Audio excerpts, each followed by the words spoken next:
Shalom, Damai di hati. damai di hati. Shalom. Baiklah, kita hendak memulaikan ibadah kolom kita pada saat ini.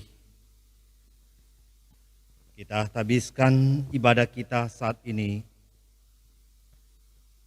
Pertolongan kepada kita adalah dalam nama Tuhan yang menjadikan langit dan bumi, yang tetap setia untuk selama-lamanya dan tidak meninggalkan perbuatan tangannya. Amin.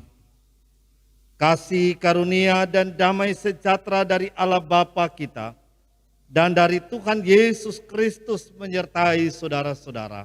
Amin. Kita menyanyi serikat persaudaraan.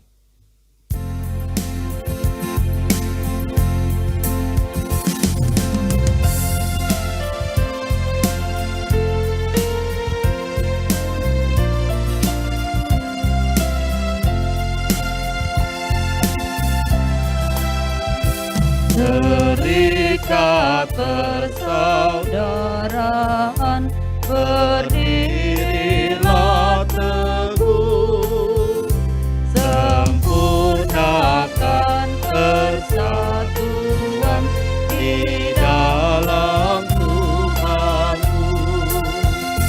Bersama-sama majulah, dikuatkan iman, berdamai bersejahtera dengan pengasihan. Jemaat dipersilakan duduk kembali.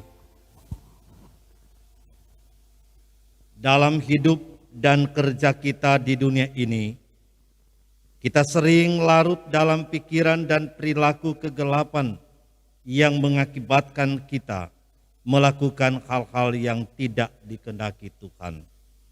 Marilah kita merendahkan diri kita dan sejujurnya mengakui dosa kita di hadapannya. Kita berdoa.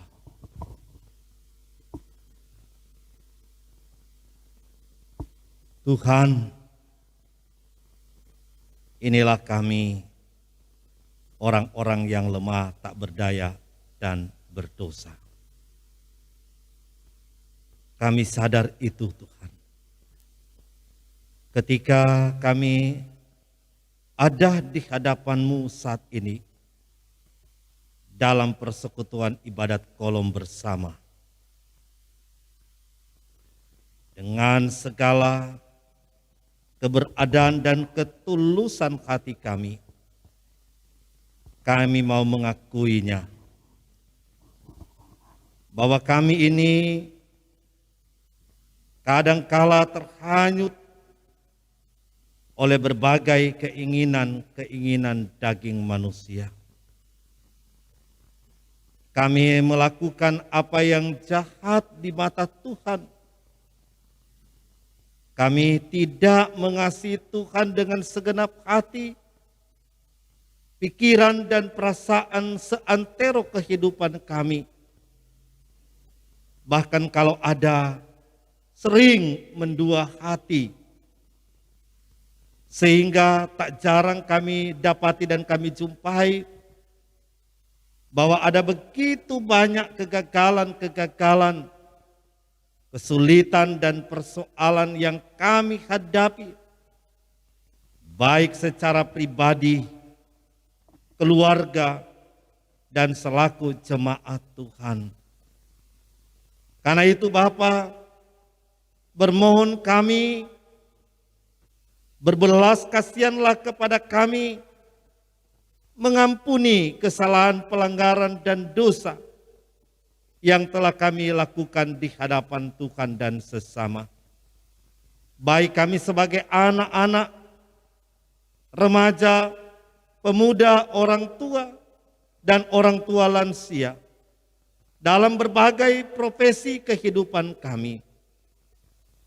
Inilah kami Tuhan, di dalam nama Tuhan kami Yesus Kristus, kami berdoa. Amin. Dengarkanlah berita pengampunan dalam Mazmur pasal 91 ayat 1 dan ayat 2. Orang yang duduk dalam lindungan yang maha tinggi dan bermalam dalam naungan yang maha kuasa akan berkata kepada Tuhan, tempat perlindunganku dan kubu pertahananku, Allahku yang kupercayai. Kita sambut menyanyi, meski tak layak diriku hidup denganmu.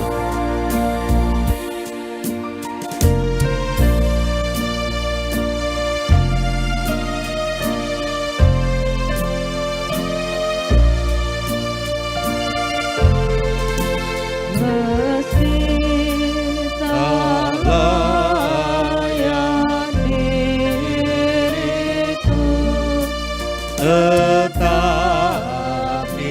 karena darah-Mu dan karena Kau memanggilku, ku datang Yesus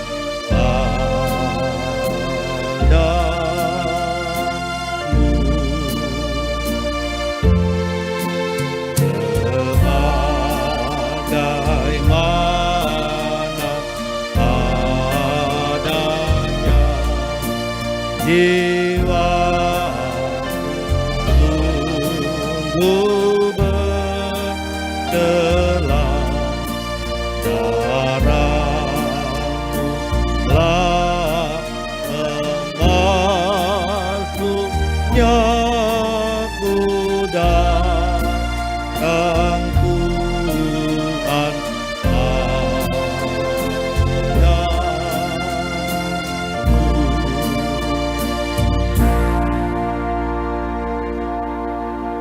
Sebelum kita membaca, mendengar, merenungkan firman Tuhan, mari kita berdoa.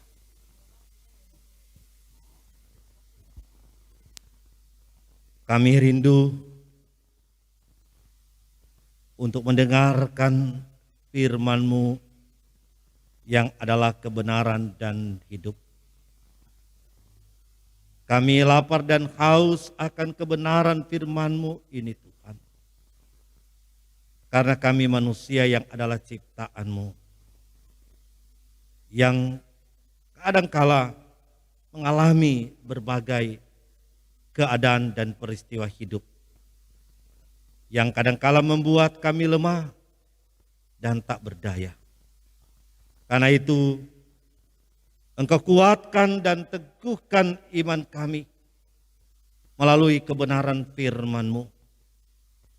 Dan kiranya Engkau menuntun kami kepada jalan hidup yang benar. Pakailah hamba-Mu ini Tuhan, untuk menyampaikan kebenaran firman-Mu.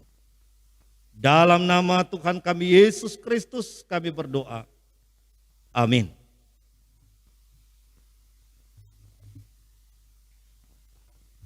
Mari kita mengikuti bacaan firman Tuhan kita pada saat ini dalam 1 Korintus pasal 16 ayat 1 hingga ayatnya yang ke-9.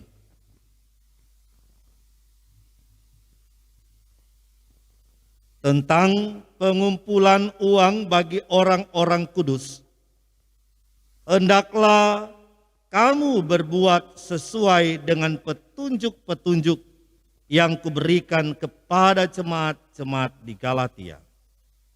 Pada hari pertama dari tiap-tiap minggu, hendaklah kamu masing-masing sesuai dengan apa yang kamu peroleh menyisihkan sesuatu dan menyimpannya di rumah, supaya jangan mengumpulkan itu baru diadakan kalau aku datang. Sesudah aku tiba, aku akan mengutus orang-orang yang kamu anggap layak dengan surat ke Yerusalem untuk menyampaikan pemberianmu. Kalau ternyata penting bahwa aku juga pergi, maka mereka akan pergi bersama-sama dengan aku. Aku akan datang kepadamu sesudah aku melintasi Makedonia. Sebab aku akan melintasi Makedonia. Dan di Korintus mungkin aku akan tinggal beberapa lamanya dengan kamu atau mungkin aku akan tinggal selama musim dingin. Sehingga kamu dapat menolong aku untuk melanjutkan perjalananku. Sebab sekarang aku tidak mau melihat kamu hanya sepintas lalu saja. Aku harap dapat tinggal agak lama dengan kamu jika diperkenankan Tuhan. Tetapi aku akan tinggal di Efesus sampai hari raya Pentakosta. Sebab di sini banyak kesempatan bagiku untuk mengerjakan pekerjaan yang besar dan penting, sekalipun ada banyak penentang. Demikianlah bacaan firman Tuhan kita saat ini yang berbahagia ialah mereka yang mendengarkannya dan melakukannya.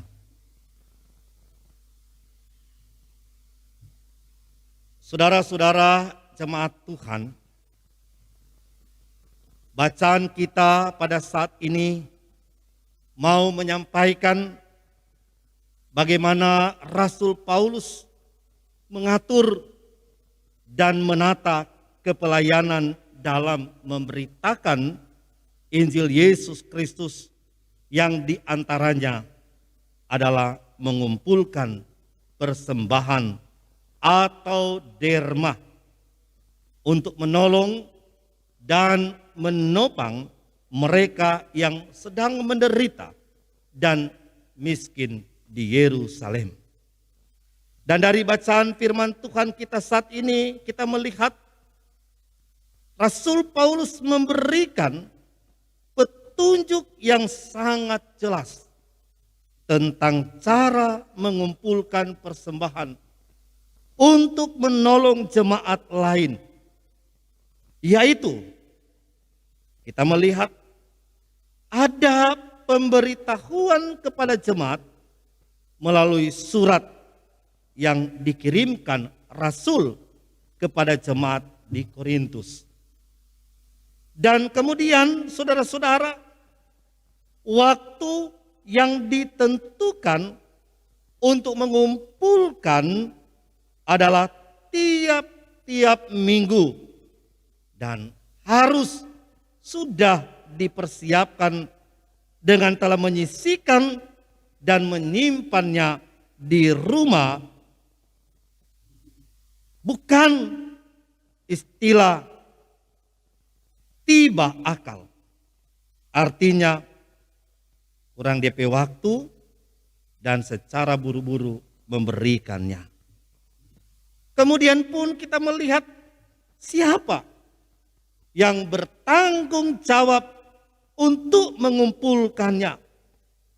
Dikatakan dalam ayat 3 adalah orang-orang yang diutus dan yang dianggap layak, dan mereka yang bertugas itu disertai dengan surat.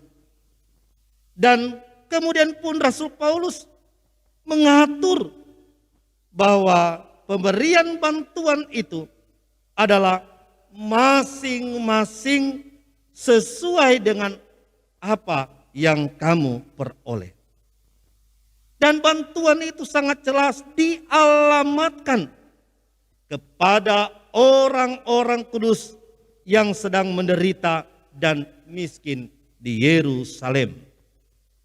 Dan pertanyaan bagi kita adalah, mengapa Rasul Paulus mempercayakan ini kepada jemaat di Korintus, menyelenggarakan dan memberikan bantuan? Apakah karena mereka itu adalah jemaat yang mempunyai perekonomian yang kuat? Ternyata tidak. Tetapi karena alasannya adalah jemaat di Korintus dalam pasal 1 ayat 2 dikatakan mereka telah dikuduskan dan yang dipanggil menjadi orang kudus. Dan pasal 1 ayat 7 disebut jemaat Korintus sebagai jemaat yang tidak kekurangan dalam satu karunia pun. Dan satu referensi lain yang diangkat oleh Rasul Paulus untuk memberi contoh dalam memberi bantuan adalah jemaat di Makedonia. Jemaat Makedonia dalam keterbatasan dan serba kekurangan, bahkan dikatakan miskin, namun mereka kaya dalam kemurahan. Mereka meminta, mendesak Rasul Paulus supaya beroleh kasih karunia untuk ambil bagian dalam pelayanan kepada orang kudus di Yerusalem yang lagi susah.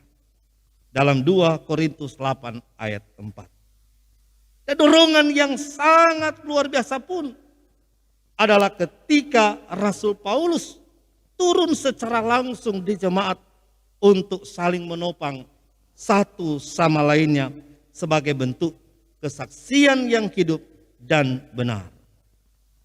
Saudara-saudara jemaat Tuhan, betapa pentingnya bahwa untuk kepedulian dan rasa simpati dan empati kita untuk menolong orang atau jemaat lain perlu ditata dengan pengaturan-pengaturan yang baik sebagaimana yang tercermin dalam bacaan kita saat ini, bahwa untuk menolong dan menopang orang lain harus ada pemberitahuan yang jelas.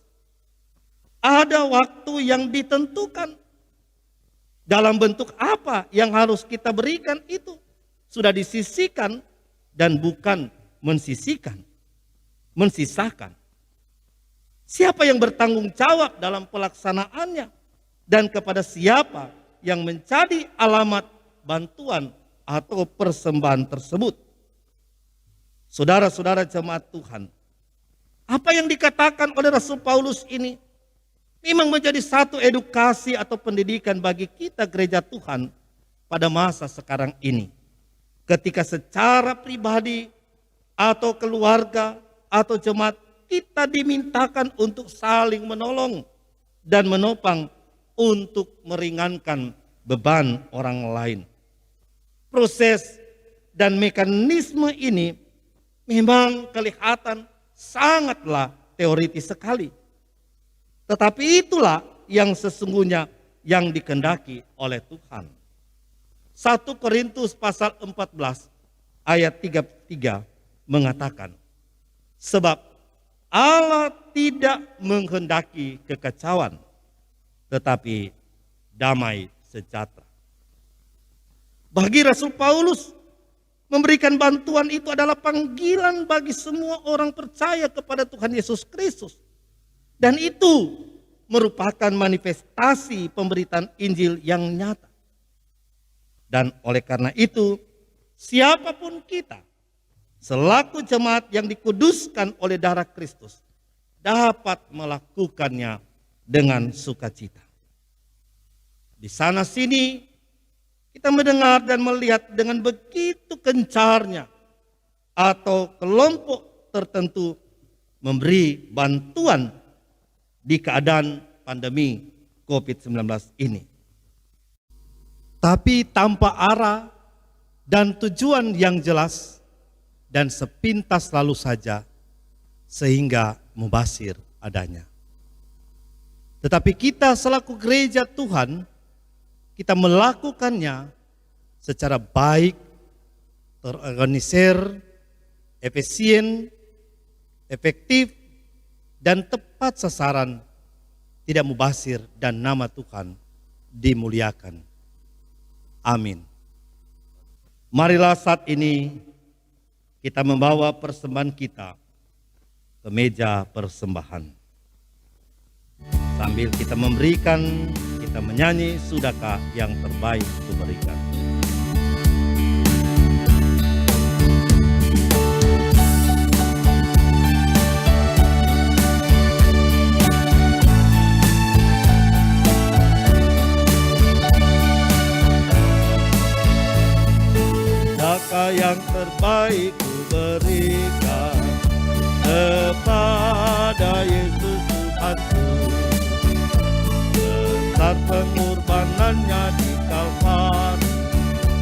diharapnya terbaik dariku. Berapa yang terhilang telah ku cari, dan ku lepaskan yang terbelenggu. Sudahkah yang terbaik ku berikan kepada Yesus Tuhanku. Begitu banyak waktu yang terluang, sedikit ku dibaginya. Sebab kurang kasihku pada Yesus, mungkinkah hancur pula hatinya. Berapa yang terhilang telah ku cari, dan ku lepaskan yang terbelenggu. Sudahkah yang terbaik ku berikan kepada Yesus Tuhanku.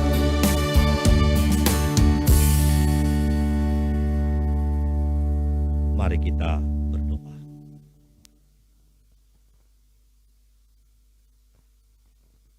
Engkau Tuhan Yesus yang terus mengajarkan kami umat milik kepunyaan-Mu untuk saling topang menopang dalam berbagai hal, yang semua diatur, ditata dengan baik sebagai bentuk daripada pelayanan gereja-Mu. Karena itu Tuhan, Engkau tolong kami, beri kepada kami kepekaan untuk melihat situasi, kondisi, dan keadaan di mana kami hidup dan berada. Apa terlebih di tengah-tengah suasana pandemi COVID-19 ini. Ada begitu banyak orang-orang yang perlu ditolong. Dan mereka yang menolong bukan karena mereka yang punya kelebihan, tetapi dalam kekurangan dan dalam keterbatasan pun seperti firman Tuhan, mereka yang miskin pun bisa memberikannya karena diliputi dengan kekayaan iman yang sungguh luar biasa. Karena itu Tuhan, biarlah terus kami memberi hidup ini untuk melayani Tuhan melalui apa yang kami kerjakan. Dalam rasa empati kami terhadap banyak orang yang ada, terlebih bagi umat milik kepunyaan-Mu yang saat ini sementara dilanda berbagai kekhawatiran, ketakutan, kecemasan, dan mengalami situasi kondisi yang perlu dan sangat diberi perhatian bantuan. Dan biarlah kami selaku keluarga-keluarga jemaat yang memiliki karakter Kristus mau mengatur, menata, memanage apa yang harus kami lakukan dan apa yang harus kami berikan, supaya tidak sia-sialah apa yang kami beri dan kami lakukan ini, dan yang sungguh akan bermanfaat bagi banyak orang sekalipun itu kecil di hadapan-Mu Tuhan. Tetapi kami mau melakukan dan memberi yang terbaik sebagai bagian daripada kesaksian kerjaan Tuhan di tengah-tengah gereja-Mu yang ada. Bapa di dalam kerajaan surga, Engkau menolong kami jemaat-Mu yang ada di rumah. Kami yang sementara beribadah kepada-Mu Tuhan, karuniakanlah kepada kami kekuatan, kesehatan, bahkan suasana kehidupan hati dan pikiran yang baik. Kami memiliki cinta kasih, kami memiliki hubungan yang baik, keakraban di tengah-tengah kehidupan keluarga. Baik kami sebagai suami, kepala keluarga, orang tua, kami sebagai istri, ibu rumah tangga dan orang tua, dan kami sebagai anak-anak di tengah-tengah keluarga. Bahkan di tengah-tengah lingkungan di mana kami hidup dan berada. Kiranya selalu tercipta kehidupan rukun bersama dan kami pun akan menyaksikan menikmati segala kemurahan Tuhan di tengah-tengah hidup ini. Pelayanan-pelayanan yang dikerjakan oleh gerejamu, oleh hamba-hamba pelayan Tuhan, oleh komisi-komisi yang ada, perangkat pelayanan yang ada di jemaatmu di sini. Tuhan menolong kami supaya terus dengan sukacita, dengan penuh kreativitas, kami membangun kepelayanan kami dengan baik yang terus didasari dan dilandasi oleh firman Tuhan sebagai bagian juga dalam pemberitaan Injil yang ada. Mereka yang bertugas dalam pelayanan, baik dalam persekutuan ibadah, di gereja ini bahkan di keluarga di kolom yang ada, Tuhan memberkati segala bentuk peralatan yang dipergunakan, agar kiranya Tuhan, apa yang kami kerjakan ini berjalan dengan baik menurut kehendak Tuhan. Kami telah memberikan persembahan syukur. Tuhan kuduskan, terpakai baik dalam pelayanan gereja Tuhan. Serta Engkau ajarkan kami Tuhan untuk memberi yang terbaik. Terima kasih Bapa di sorga. Kami berdoa untuk saudara-saudari kami yang sedang bergumul dengan pergumulan-pergumulan hidup.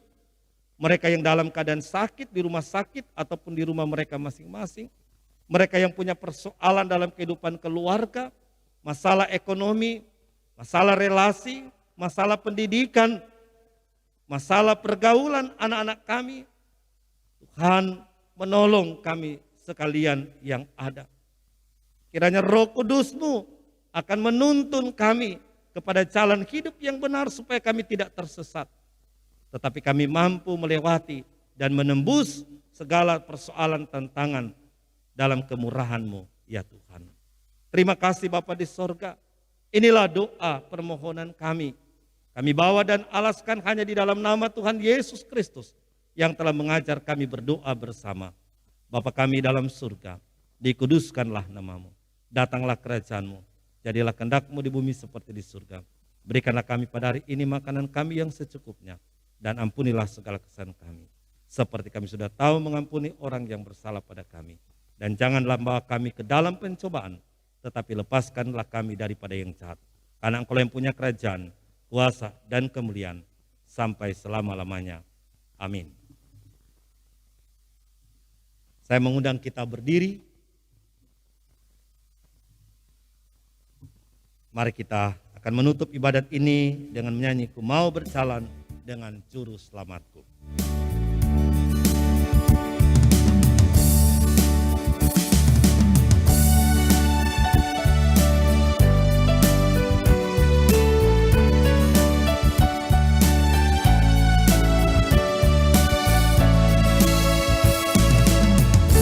Mau berjalan dengan Juru Selamatku, berbunga dan bersaid teduh, ya kemana juga aku mau mengikuti, sampai aku tiba di negeri Bapa.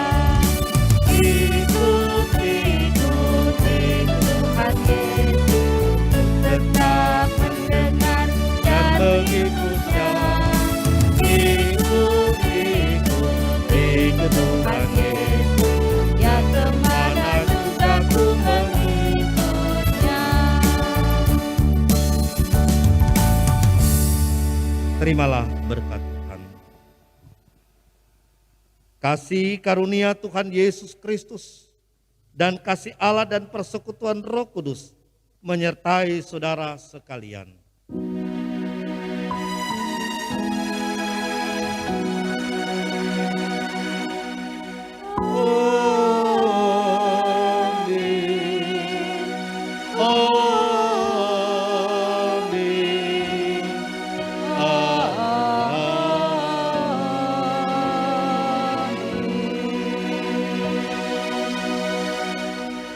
Silakan duduk, demikian ibadat kita saat ini telah selesai.